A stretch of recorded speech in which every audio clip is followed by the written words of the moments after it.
even though it's called all of whatever it's called, right? So when a player comes in, they might be thinking that the commissioner is going to be looking out for their best interest, but not really. So they have to go to the Players Association and the unions and all of that. With HR, is HR looking out for the best interests of the organization as opposed to the employees? HR jobs is to mitigate risk. So For the company. Right.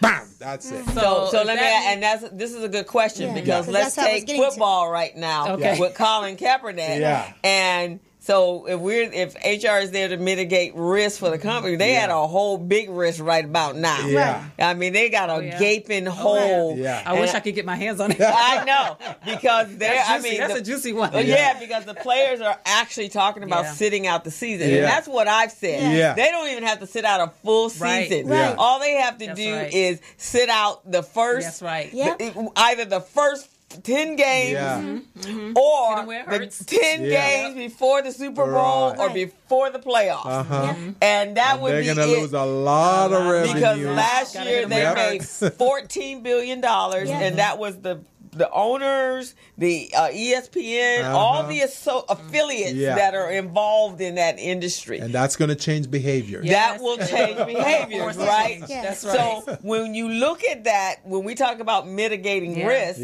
what are their HR? And it would have to be an outside consultant. Right, exactly. That is not going to happen from the internal, right? And that's why they have too much to lose. That's why I've been asking the questions I have, because previously, before now, you have companies, they bring in their own HR people, and those people used to be a part of the team, an employee of the company, but then they're HR. So then as an employee, we're thinking, okay, HR is for us, but not really. HR is there to mitigate risk on behalf of the company. And that's why there's no trust. Yeah, exactly. That's why there's no trust. That's our first in command, right? That's what we are hired to do, is to help them mitigate risk and help them walk the line of what they're saying in their handbooks they stand behind. Right. So Now, when you get the letters from the employees that says things are happening and you're told from the upper management to kill it, you got to kill it. Yeah. You can. Now, you do have people who push the envelope in a good way. So you'll have people that will come back and say, look, if this is not resolved, if this is not investigated, or if this is not handled based on our policy, here's what's going to happen. So then it's a matter of, okay, leadership needs to make the decision how they want to move forward. So that's what I'm saying about mitigating the risk. So we're going to hold them to the fire in terms of policy and procedure, legally what we can and can't do. Sometimes it helps if we have internal legal counsel or external employment counsel we can bring in to support us in terms of what we're recommending. But that's all we do. Same thing with hiring. We just recommend hire this person. We think they're going to be a good fit. It's up to the manager to say, okay, I'm going to hire them. So exactly. Well, we're having a great conversation. Sorry to interrupt you, co-host.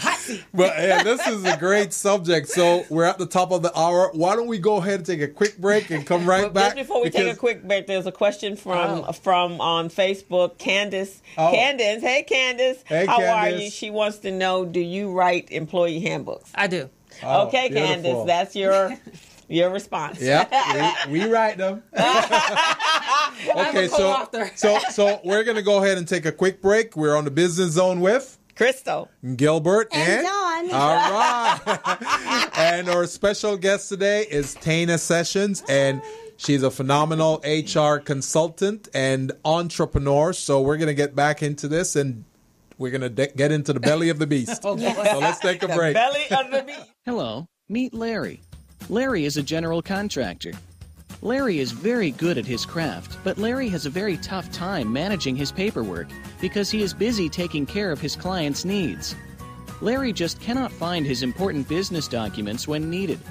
Larry is also being passed over for bid opportunities from prime contractors because he is perceived as not ready. He doesn't know where his business license, certifications, insurance, and other key corporate documents are located most of the time.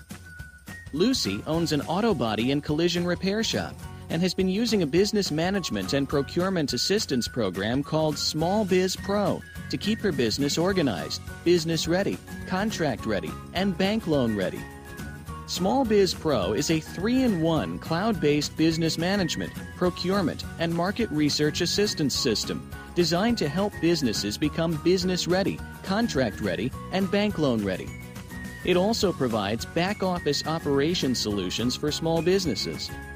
Lucy is able to stay ahead of her competitors because she uses Small Biz Pro to manage her business. So we're back on the Business Zone with Crystal, Gilbert, and Dawn. All right, and our I'm special. loving this. We have to redo the commercial. We just branded Dawn into the show, so we're gonna have to do some trademarks and some copywriting here so she can get her cut. Yes, I like that. I like the way this guy. He's an entrepreneur. And our special guest is Miss Tana Sessions, and she's an HR consultant and specialist, and she also is an entrepreneur. Yes. And she's been providing us some great insight and information and the whole dynamics of HR. Wait, hold on 1 second. Candace again. She says Tana will be with the boutique tomorrow with Cosette White. Dr. Cosette White has been a guest on the show as well. I'll tell you, she's everywhere. Excellent. And also great topics, ladies, and Gilbert. Excellent. Thank you. Thank you, Candace. Thank you. Thank you, Candace. So, Tana, why don't you tell us a little bit, because I'm sure you've got some books that you want to talk about also. So, and a tour that you're doing in Atlanta. And to share a little of that with us. Okay, so yes, I said I left corporate almost 3 years ago now and started my business as TMS Business Solutions. But I branded as TanaMSession.com. So TanaMSession.com, follow me. And I offer, coaching for individuals as well as going into companies and doing consulting, leadership and executive coaching, as well as training, etc.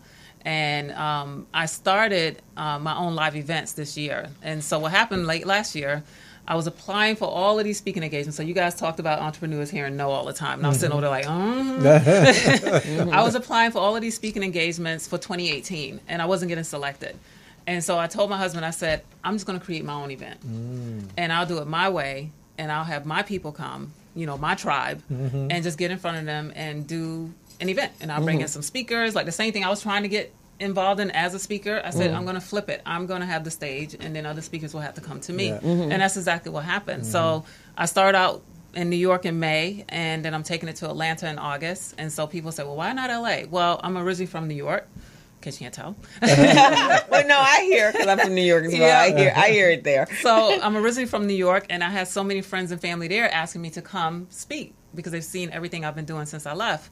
And I said, well, I'm trying to get booked, but I'm not getting selected. So I said, I'm going to go home first. So I'll go to New York. Went to New York in May, had a phenomenal event, great turnout, nice size group of ladies that showed up. So it's called Stop Being the Best Kept Secret. It's a one-day masterclass for women. And Is it paid? What do you mean? Do they have to pay? Yes. So there's a ticket to come in, and it's a full day. So we're there from 8 to 4:30. It includes lunch. I have a couple of guest speakers come in, and we're just pouring into them for the entire day. And we're talking to them about how to own their power, their truth, their healing, their worth, and their destiny. And we talk about career advice. We talk about business advice. We talk about personal issues that women, especially women of color, we have historical and generational wounds that we have to heal in order to be successful. So again, we tend to make emotional decisions without realizing why we're making these decisions or why these triggers are happening. So that's what I walked them through. And I took it to Atlanta in August because I lived there for many years as well, and still have a great amount of supporters and followers there. And so now I'm gearing up for that, and I'm promoting that right now. Awesome. You just said something that's very interesting, that some women make emotional decisions and they don't know why. Can you elaborate on that a little bit and give us an example? Okay. So I'll give you an example of a client. Yeah. She came to me thinking that she just wanted a new job. And I said, okay, that's a symptom. We need to look at what the problem is. And so when we started digging deeper into her issues in the workplace, we found out that those issues really resonated from things she hadn't dealt with from home, from growing up. So I tell people it's like a funnel. I start up here, and then by the time I get down here, we find out what that problem was. And now this is what we need to be dealing with, this mess right here. All of this up here were the symptoms of everything that you never dealt with. So we're told to get over things. We're told that you should be okay. We're told that, we have to put on a superwoman cape and wear it all day long and be wise, significant others, mothers, employees, business owners, everything we do in the community, and we never take time for ourselves. And so we don't give ourselves that time and that permission to deal with historical or generational things that have impacted us. And now these things manifest and they show up in different ways. So you act out in the workplace, you act out in relationships, you act out with your children, you act out with your friends, your girlfriends, you wonder why you don't have friends. So all of these things, and that's what I deal with in my coach. So my coach program is called Stop Being the Best Kept Secret. Yeah. And that's what I walk all of my clients through on an individual basis. But I do it on a very high level at my events. Interesting. Yeah, that's pretty cool. Wow. Yeah, and we do have some internal stuff. We have stuff that I don't. Don does. She must have been through my program. No, Don works hers out on the weights, man. Because you haven't seen anything. I leave it right there on the floor. Until you see this little powerball over here in the gym. I don't have issues. Right. Most women think they don't. Yeah. Most women think that they don't. That's true. And true. So, and if you don't have a coping mechanism, I was just telling someone that today, last week, or no, actually 2 days ago, that especially if you serve, if you are, your business is about service, then, everybody's piling their stuff on you. Yeah. But there's never a time where you stop and take care of you, right? And when it's like being a psychologist, right? And that's part of the you're hearing all of their problems and all their issues. And you got your own, but some of theirs are so much worse than yours that you push yours. You keep pushing yours down. And in our business, I am very excited about holidays because people don't call me. Yeah. if it's Thanksgiving, they with family. If it's Christmas, it's with family. Wow. If it's 4th of July, they're with family. They don't call me because other than that, they call all the time. And it's not that I don't love you, clients. I do, but that is too funny. Right, but that's why I started working. One of the reasons I started working out. One of the reasons I play tennis on Saturday mornings is because folks know I don't answer phones on Saturday morning because I'm on a tennis court. I don't even have my phone on me. That's awesome. And then the dancing, the music going on, I can't even hear the phone. Only thing it's doing is recording my calories that I'm working out in. And I did that so I could have me time. It's important to have me time. It is.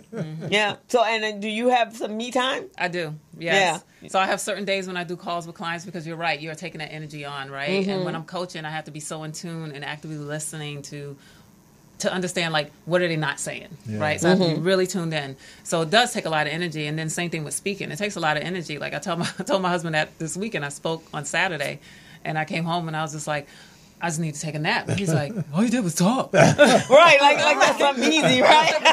That's energy, and you're giving energy, you're getting it back. All you did was talk. You tried talking all day. That's right. So I definitely have my me time. I give myself permission to take naps. I embrace them now, and I definitely have certain days when I will talk to clients, certain days when I won't, because I need to also be able to run my business on the back end. So exactly. Yeah. You have to debrief yourself. Yeah, you do. I know. In fact, one of the children in the camp, these are young kids, right? And so we're there from 9 o'clock in the morning. They have to be there at 8:30, from 9 to 5. So he says to me today was day 3, so yesterday was day 2. He goes, I said, so what did you guys learned? And let me know over what you've learned over the last 3 days. He goes, last night I recognized that I'm not quite ready for the 9 to 5 grind. How old is he? I think he's 11, 12. And I said, why? He said, because I was asleep by 6:30. Hilarious. That is hilarious. Hey, that's a great program. That is hilarious. That's why we have child labor laws. Right, exactly. And he said it, and he's like a little Obama. We call him the Obama. He's tall, fit, and he'll talk, and you know how Obama has that.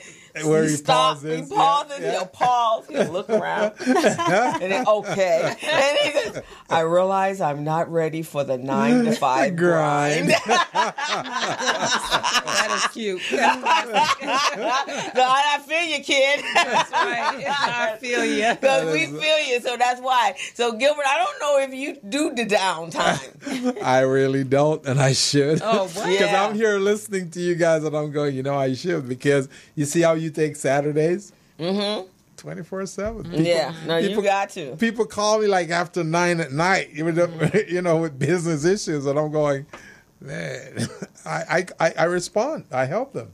Yeah, and you have to. Don, you take downtime, don't you? Yes, I do. Yeah. Well, she goes to the gym like in the middle of the night. She had goals at 3 o'clock in the morning. I'm going to have to adopt the policy that you three have. Yeah, it works for men too. It works for men too. I feel like I am a bartender sometimes. Yeah. Oh, because they ain't everyone's problem. They like a counselor, right? Yes. They come to you. Especially when I'm trying to help them with their diet. And so I'm trying to figure out, oh my gosh, he didn't call me last night, so I had potato chips. The whole bag. Can't eat just one. Oh my goodness. And then they go into I'm trying to, okay, so you had potato chips.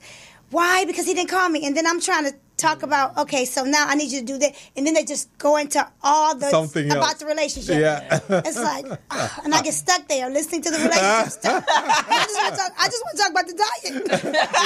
Is it because it sounds juicy? No, or you I just got to let them. I have to let them because they're not going to stop. I can't ignore it right? Because people overeat for different reasons. Just like you said, we get to the issue, and the issue is, and unfortunately, I can't fix the relationship. Yeah. I can try to just give you an outlet and try to help you. You got to use exercising as your outlet instead of going to eat candy or eating unhealthy. I need to go to the gym. When you feel like that, go to the gym.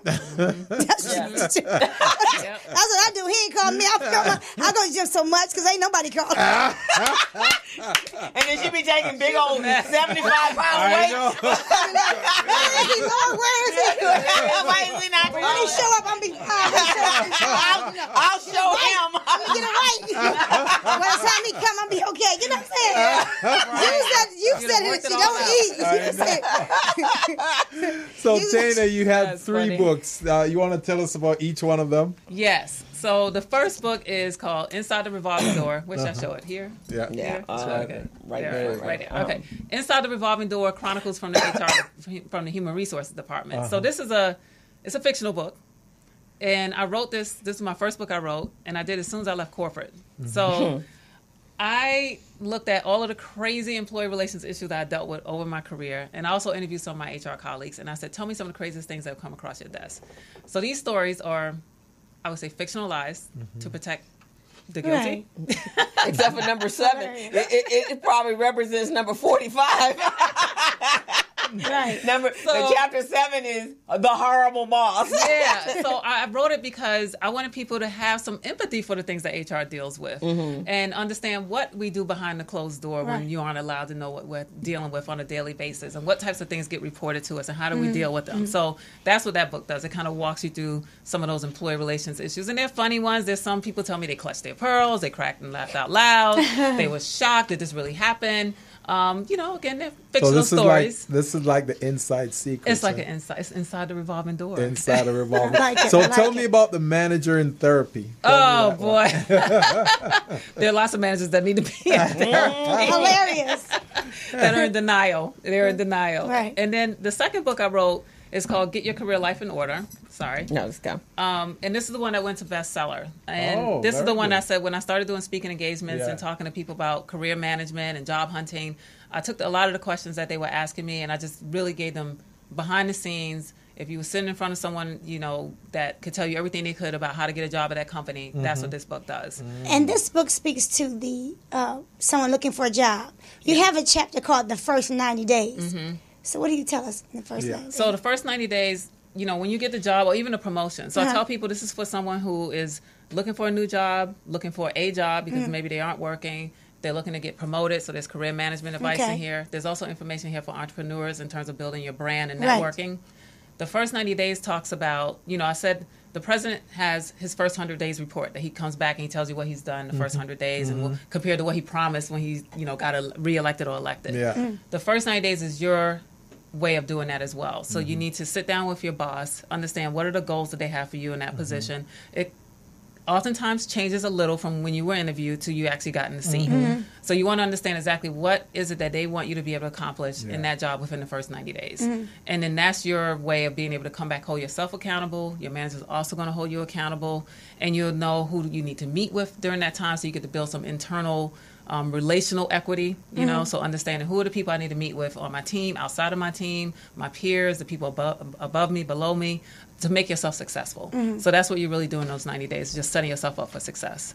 I like that. And then the chapter, who's on your front row? Yeah. So who's on your front row is all about your personal board of directors. So we are our brand, regardless if you work for a company or work for yourself. So when you walk in the door, you're representing yourself as a brand for what you're going to deliver in that role, whether you're an administrative assistant or you're the CEO.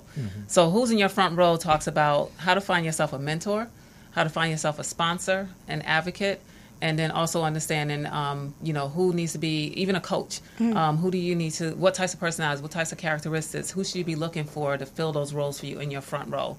And they may change over time, especially as you're growing in your career and your business, but you always want to have that board of directors that you can run things by, who you trust, that you know have your best interests at heart. Even if you're more successful than them, it's a matter of them being able to tell you from their own experience how they would handle certain situations. But they should be the people that you fully trust, and you know that they want to see you succeed. And this is whether you're an entrepreneur or an employee. An employee should still have a front row. Absolutely. Okay. Yeah, absolutely. I think that's important because even though it's geared towards the employee, entrepreneurs, like you say, they can use that as well. Oh, yeah, for sure. Yeah, and they need that. They definitely need that, and especially, for different reasons. Obviously, if you're in corporate America, you got to figure out how to move yourself up the ladder and get promoted, and you usually have to have someone in your got your back. Right. And then it's a campaign for sure. And I talk to them just as in that way. It is a campaign. If you can think of how a politician gets elected, that's exactly what you're doing to move your career forward. I like the first 100 days though, because in any organization, that's something that you really need to take on, because many of us don't have contracts, so many of us do that transactional business. So we never really are forced to look at things that way, 100 days. But when you're in contracts, that first 100 days mean a lot. Because here you are, you're performing the contract, and you got to prove to the contract provider that they did make a good choice in hiring you. Right. You see what I mean? Right. As that contractor. So that is really good. I really like that. Thank you. And like you said, things change as you go along. They do. You got to adjust with it. Yeah. I actually, when I tell my students, Candace, we're laughing about the eating cake and not the working out. But I tell my students, I teach a entrepreneurial, well, not entrepreneurial. I teach a bookkeeping class, an accounting bookkeeping class to young people who are on county services. They're out of the community. They're LA Office of Education, LACO. And so we've been doing it. I think we're on our fifth. We're just finishing up the fifth cohort. The graduation's next week. Right. And so the goal is to give them a skill set so that they can acquire a higher wage. Make a higher wage and get them completely off of social services. Right. So we're very proud to say that we're at a 85% higher rate. And so part of that process is the skills that I teach, and it's being taught by individuals that are professionals. This is our career. And so now I'm not just giving you the lecture component. I'm giving you my real world experiences, and I've been pretty blessed to work pretty much with multiple in various companies and industries. Right. So they get that. And then on top of that, from there, there's the soft skills, because that's a big issue. Most employees have a problem. Yeah. Right. So someone from corporate is doing that. I mean, someone from LACO is doing that, and then someone's teaching them Microsoft Word and Excel. Yeah. But also, I'm teaching them, when you go to find your job, don't look for a job. Look for one. You're going to start entry level. So this is you're not going to stay here. That's right. So give yourself an opportunity. And so a lot of them have never worked before, but I said, give yourself an opportunity. Go work temp, because that way you can interview your current bosses, right? And see if that's the culture. That's right. And remember, when you go out to look, you guys have families. So make sure that the company that you're going to work is family friendly, because you already know you're going to be going for graduations, and you're going to be taking children to doctors sick. So you already know this. So you want to find out if they're family friendly before. So don't let them interview you. you interview them as well. I told everyone that. The experience is going to be different. Yeah. Right. And so right now, so they've taken heed, and so we're really, really proud of the outcome that we've had. Yeah, that's a good result. And we've not had, no one's come back and going, I can't find a job, because they're well equipped. And I think that should be the way, because employees are always saying, oh, I can't find the right employee. Well, or do you know who you're hiring, first of all? Right. Especially small businesses. That's an easy out, though. And small businesses have this problem because they obviously don't have an HR department, but they're not exactly the best at hiring, and nor are they the best at firing. That's right. And they don't normally have handbooks or all of the things in place that will help them navigate through now having people that you pay. And, call me. Right? and I find that, they really get snippety about the money. Well, they're doing this and they're doing this. But are you training them appropriately so that you will feel